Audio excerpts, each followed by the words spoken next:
Bruce Springsteen once worked as a gardener and in a factory before his music career took off, often using those early life experiences as inspiration for his working-class songwriting themes.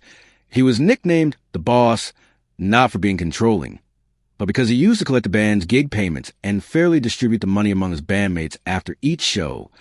Despite his onstage energy and charisma, Springsteen has struggled with depression throughout his life and has spoken openly about seeking therapy to manage his mental health. That Bruce's first guitar cost only $18.95, which his mother bought for him on an installment plan when he was a teenager, sparking his lifelong passion for music. His debut album, Greetings from Asbury Park, New Jersey, sold poorly at first but later became iconic, with songs that showcase his storytelling talent and poetic lyricism. Springsteen's 1975 album, Born to Run, took over 14 months to record because he wanted it to sound like Roy Orbison singing.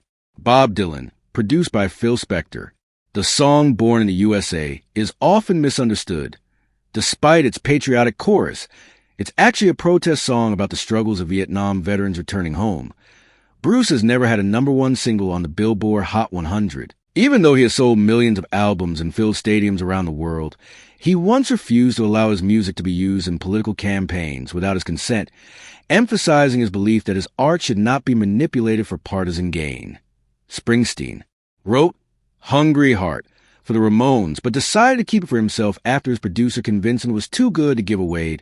He has a strong connection to his hometown, Freehold, New Jersey, and frequently references local places in his lyrics as symbols of youth dreams and lost at in 1984.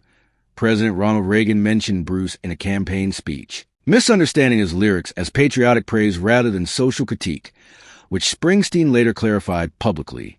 Bruce once performed an unannounced 3-hour show at a small New Jersey bar, thrilling fans who had no idea they'd be watching a rock legend that night.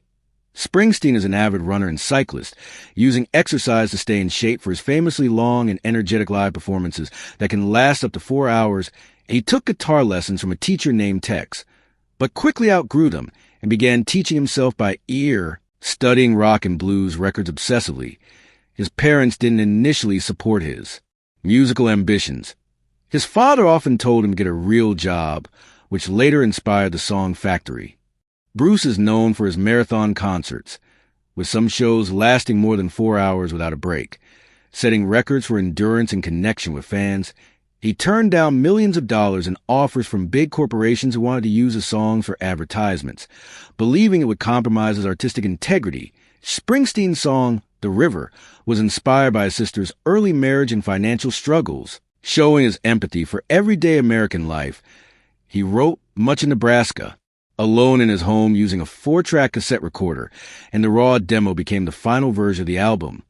Bruce has received over 20 Grammy Awards, but he values his connection with live audiences far more than industry accolades or commercial recognition.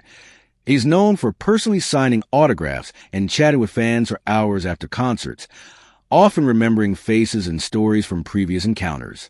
Springsteen was influenced by Elvis Presley's television appearance on the Ed Sullivan Show in 1956, which made him decide he wanted to be a musician. He once performed at the Berlin Wall in 1988, just before its fall, dedicating his concert to freedom and inspiring thousands in divided Germany. That Bruce's handwritten notebooks contain hundreds of unreleased songs and lyrical sketches, many of which he says he might never record because they were written just for himself.